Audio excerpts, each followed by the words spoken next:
Hello everybody, it's Orange and welcome to my Abyss. And I want to start a new series on this channel where I review manga and comic covers.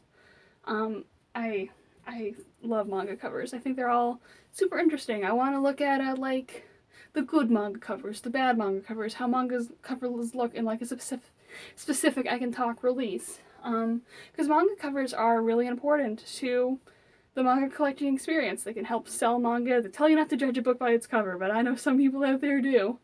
And also, once you're done reading a manga, you put it on your shelf, and who knows how long it's going to sit there until you take it off and read it again. So you want it to look good on that shelf. It can also entice new people to come for it. So I always want to go through manga covers for like complete series that I own, talk about what I like, what I don't like, little tiny observations, because it's a hard work getting someone to want to pick up a manga and read it based off of the cover alone. So for this first episode of this, I decided to start with probably one of the most nostalgic manga series to me, everyone's favorite Magical Girl Revolutionary series, Sailor Moon. And this is, I believe, the 2003 Kodansha re-release. Oh god, I know what I'm doing. This is the second, I guess, printing of the Sailor Moon manga, at least in America. Before this, there was a printing by Tokyo Pop. Those ones were actually smaller cuts, so they were a lot smaller than this one. They also had a flipped format. And then there's also a third printing of the Sailor Moon manga, which are the Eternal editions. And those ones are a lot bigger, a lot like higher quality technically. They got like different pages, they have some colored pages, and the covers are holographic too, and I think those look really pretty. I also really like the 2003, or not 2003, I like the original covers too that the Tokyo Pop had. And this was their like mid-release. This says back to the correct format of reading it. So like you open it up and it says, "Stop, you're reading this backwards. Tomer, you're reading this backwards." This is like a standard manga size cover. You know, it's just normal, just a normal manga.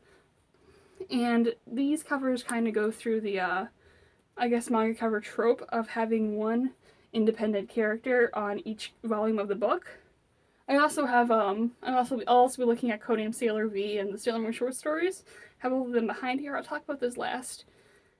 So, when you look at these covers, again, you see the main, you see the Sailor Scout, Sailor Senshi, Sailor Guardians, however you want to call them.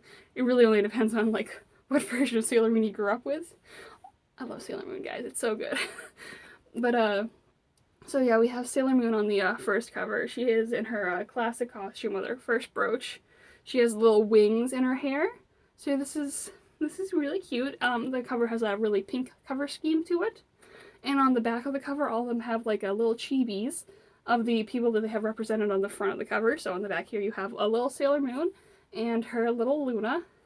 And the sides of the cover, the spines are also really clean as well. I don't think I have too many like major like spine misprintings in here. I don't see too many like spine misalignments and Kodansha stuff. Usually the biggest like yikes of collecting Kodansha comics is that a lot of their like spines are usually really scuffed up. I have a few issues, I think, of Land of Illustris that have, like, slightly scuffed off, like, spine corners, but nothing really, like, too off-center for Kodansha. But yeah, this is a fun, cute cover. Got Sailor Moon posing. It's great. And moving on to, let me throw this across the entire room. I'm going to toss this into the corner. I'll put you right here, actually. It'll be going the opposite way. And of course, the second cover, we're starting with the Inner Guardians, because they're the ones moving first, is Sailor Mercury, everyone's favorite nerd girl. And something I find like really interesting about at least like all the other covers is everyone but Sailor Moon is in their Eternal outfits.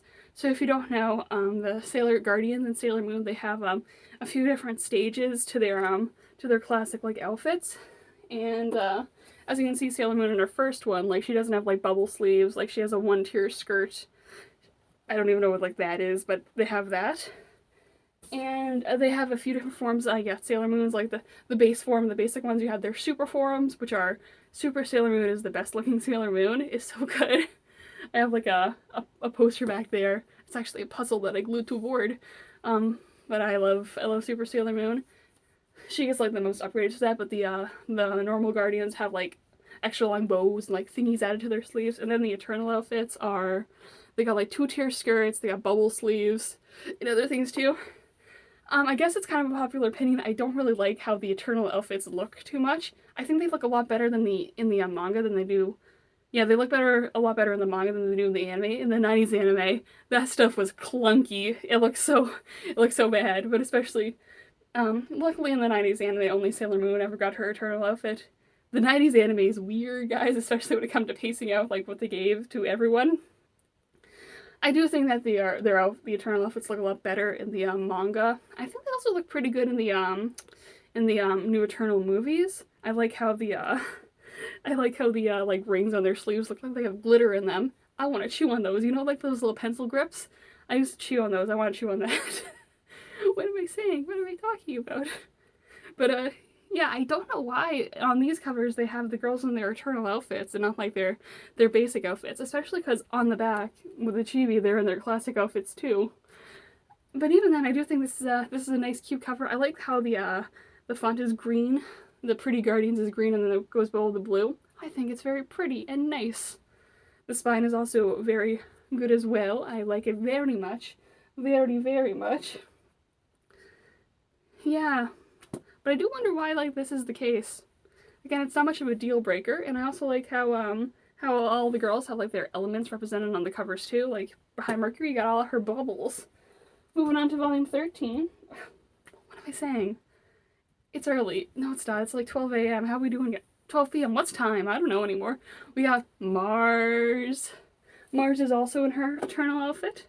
Same like general structure as all the other ones. You have Mars as a little chibi in her classic outfit. You got Fire in the background. Very good, very nice. I adore it. Love her pose here. Love her face there.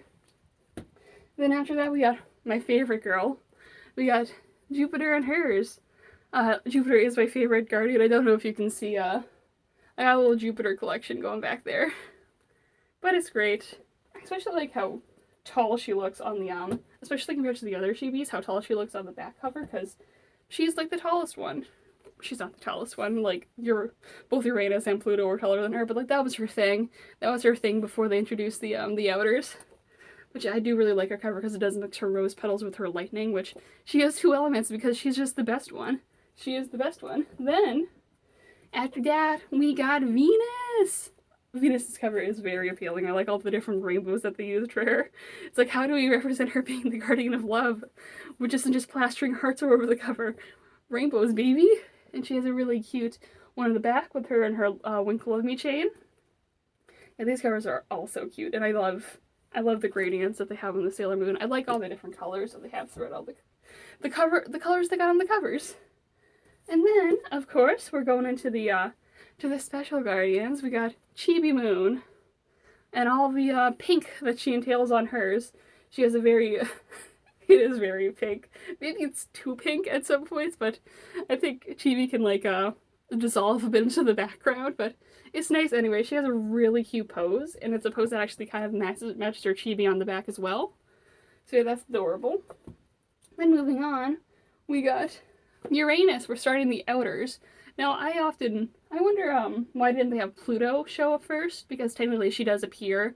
She appears before any of the outer guardians. She appears before Uranus, Neptune, and she even appears before Chibi.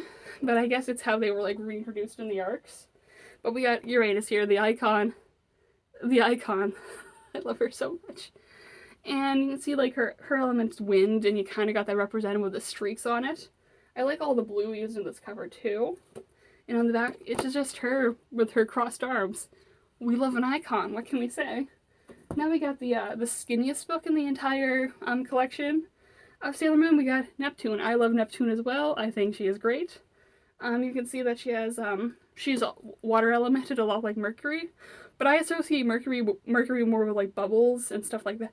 Excuse me, and stuff like that. And Neptune more like the deep sea. And they really like represented that well on the cover with her being in the deep ocean, and she's posing with her mirror, which is great. I love it when they pose with like their weapons, her weapons and mirror, because Neptune is too good for this world. I love her so much. And on the back she has a little heart, and I love her pose so much. God, I love Neptune. And then we got the cover of Volume 9 with Pluto on it. We have Pluto posing with her garnet rod. And I love the background for this one. It's like psychedelic. It's really colorful. It's interesting. I love the dark green being represented like so much in this. I feel like that's a cover that's like a color that's really like overlooked a lot when it comes to like I guess manga covers. Like dark greens, like they're really pretty. And one of the best ones. I love all the Guardians so much. It's hard to rank all my favorite Sailor Guardians. I know Jupiter's my favorite, and then maybe Neptune's my second favorite, and then who knows for the rest of the list. It's so hard to pick. But I love that cover. I love how she looks. I love how she's posing with that rod. And then we got Saturn. We got everyone's favorite being of doom. Saturn's nuts, y'all. The Sailor Moon manga is nuts sometimes. But we have her in front of like a really like pretty galaxy background holding her silence glaive, and she's holding a universe too, proving that if she does anything, she can crush that universe in the palm of her hand because Saturn is overpowered, and we love her for that. And on the back end, we have her destroying a universe, swinging her glaive. We love a queen. And yeah, I like how I like this one a lot. I do like this cover a whole bunch. And she is in her base outfit in the back too. I don't know why they have. I'm still like on that thinking about that with my brain. Why are they in their external outfits in the front, but anywhere else? Isn't that a bit of a spoiler? Oh well, it's Sailor Moon. And then weirdly enough, on volume 11, we got Chibi Chibi. And Chibi Chibi is an important character in the final arc, but I always wonder why they decided to go with Chibi Chibi. Why is Chibi Chibi represented on this cover, but no covers represent Tuxedo Mask? You know, the main, like, the other main character in the story, Sailor Moon's love interest? Because even with the final volume, spoilers I guess, Tux isn't on the cover of that. And I wonder why did we go with, I guess I can see why we went with Chibi Chibi with this one. I mean, she is an important character, but it would be interesting to like see like maybe the Starlights getting represented, or even Kakyu. What if Galaxia got represented on the cover? God, that would be a thing. Yeah, but it's interesting that Tuxedo Mask doesn't show up on like any of the main covers, despite him being like a very important character. And you might say like, oh, but Orange, he doesn't appear, or he's barely in the final arc because of reasons. And I'm like, who cares? Who cares? We all know Tux is here. Why is the Tux on the cover? Give my man some love. But yeah, we got Chibi Chibi. She's on a white background on this one. I do think that's really interesting. She's holding a rose as well. And on the back one, she's also doing that. Chibi Chibi's a little cutie, and I adore her. And then, volume 12, the last volume of Sailor Moon. And I will talk about Sailor V and short stories after this, too. It's a kind of like candid shot of Usagi, Chibiusa, and Chibi Chibi. And I do wonder, why does this one break the scheme? I do love this cover. I think it's really pretty. All of them look really cute in their dresses. And just holding hands and being great together. But it's weird having Chibi Chibi there, because like she's a very interesting character, and I really wanted to associate her with with Chibiusa and Sailor Moon, aside from like the Hairbun squad. Because I do wonder, is they have Sailor Cosmos on the back of the cover, and it's like, why can't you just show Sailor Cosmos on the front? Because again, I do really like this cover, but it breaks the scheme of having the one character on the cover for the entire series. And I'm like, oh my god, please. But oh well. It is a nice cover. Because like, but that is like just, I guess one little nitpick is like, why didn't they continue the trend and have Sailor Cosmos? They obviously didn't care about spoiling Sailor Cosmos because she's on the back of this. So why can't she be on the front? Or why can't Tux be on any of these covers? Oh well, it's already published. What am I gonna do about it? Go back in time 17 years and be like, hey boys, we're gonna republish this series now, and I'm gonna change the artwork myself. But that's the main series. I do really like the like pretty much the cover format, having like one character per cover, kind of like showing them off, showing off their powers. They're very cute designs. It's nice seeing them. My only main gripe is having, despite how pretty the final cover is, it kind of like breaks that format. And yeah, I can kind of see like breaking the format for a final issue, but I would have liked to see at least like Tux get represented on one of these, or even have Sailor Cosmos represented on the final cover. Because she's a very alluring design. I think it'd be really cool to like see that on the final volume. And moving on to the technically prequel series of Sailor Moon, which is codenamed Sailor V. I'll hold up both copies. Now, Sailor V is a story that was like developed before Sailor Moon was, but I believe like sort of came out after Sailor Moon. I suggest, even though it's a prequel series, you read it after you read at least the first arc of Sailor Moon, because this one kind of spoils a lot of the aspects of the first Sailor Moon arc, a lot of the mystery there. But yeah, this one follows our Sailor V girl, so both of the covers are pretty much only representing her. And I do like this. I like how both of them have the speed lines going toward them, and it connects them together. This is a prequel series, so I don't really care if it doesn't like fit in with the previous manga cover format. I think it's nice. I also like how the back has two like independent pictures of Sailor V, one in her civilian form, one in her Sailor V form, and one has Artemis in it. We love a king, which I do really like these covers. They both have very good colors. I like how they almost look inverted with the color schemes. One's like red and blue, red and blue. It's great. I adore it. I love these covers. I think they're super good, super cute, super fun, super fresh. And then the last piece of, I guess, Sailor Moon manga we'll be looking at are the 2 volumes of the short stories. Now, the short stories both have pieces of Sailor Moon artwork represented on the front covers. We got one with Chibi Moon and Chibi Chibi, and we got one with Mamoru and Usagi. This one was awkward for me to pick up from the store when I was like 13, because it's like, oh no, they're sleeping together. That's so weird to pick up from a store, but really it's really tame. I do really like all the like domestic artwork of Usagi and Mamoru together. I love anime Mamoru. I think he's a funny fella, but like their relationship in the 90s anime is kind of like it's weird. I think like he plays more of a role of like a father figure in like the 90s anime, but in the manga it's definitely more of a romance, and I think it's really cute, and he's adorable in the manga if you haven't read it.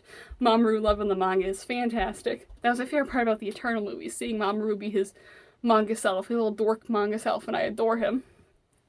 But yeah, it's interesting seeing, because the Sailor Moon short stories are a collection of short stories. And I think I do love these art pieces. I think they're very pretty and very good. But I think it would be interesting if they had like the actual like short stories that they have represented on the front, like have a splash page of like trying to look at this, of like one of the actual manga that's like featured on it. Like maybe have a image of like the Melancholy of Moko-chan, or Ami-chan's First Love, because that one's a popular one, because everyone loves Ami. Me too, what am I saying? Like, and for this one, we'd have like an image of like Casablanca Memories, or the story of Princess Kaguya. But I do like the covers. I think they're very pretty. They're nice. They show our characters just having a good time, a good old time. What I do find really interesting, actually, are the back covers of the manga themselves. I guess I'll first go into volume number 1 first with the back cover for this one. So the back cover, if you don't recognize this character, this is Princess Sailor Moon, and she's from the live action series that did come out around the original publishing of this version in Japan. And actually there's some updated artwork throughout that manga, not just updating like some facial expressions, but there's also updates for a lot of the items used to make them look more like the live action series. I do like the live action series. Usually live action anime can be real, live action cartoons, anime in general, can be really hit or miss for me, but I think live action Sailor Moon is really good. I think it's probably the best way to actually like experience the first arc of Sailor Moon. Of course, I also think that the more Sailor Moon you watch, the better it gets. But a lot of the items were updated for it. If you want to watch live action Sailor Moon, it's a tokusatsu series, so it doesn't take itself too seriously, and it's fantastic, and it has some great moments. If you're a Sailor Mercury fan, you're gonna love it, because she gets a lot of like extra development. But yeah, it's interesting seeing Princess Sailor Moon being represented on the back cover, because live action Sailor Moon, like, it's not unknown, but it's probably like one of the least known like facets of the Sailor Moon franchise. It's nice seeing it getting represented, but like, okay. So it's interesting seeing Princess Sailor Moon in the back, and she's smiling and posing, which is something Princess Sailor Moon would never do. But yeah, it's interesting seeing her in the back, especially because on this one, it has a image of just Usagi in a Santa outfit, which is kind of confusing, because on the inside cover, they have Sailor Luna.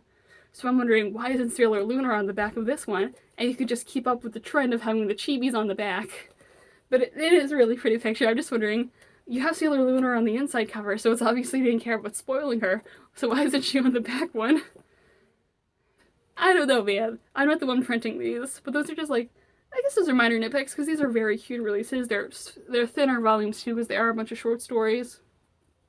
But yeah, those are just my general thoughts on the Sailor Moon manga covers. I love covers. I love putting them on the shelf. I love looking at them. I love seeing what's like the trend line between all of them, especially for a lot of covers that are coming out for like currently publishing manga, because Sailor Moon had like an easy time of being like already published, so like they already knew like how many books there were going to be, what are the characters going to be, who's important, who's not, how are we going to format all of these covers.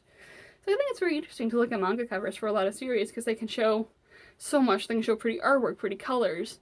How are they formatted? How many characters do we got on them? Are they hardcover, softcover? What's their size? What's going on? So I hope you enjoyed hearing me rambling about the manga covers of Sailor Moon for a very long time.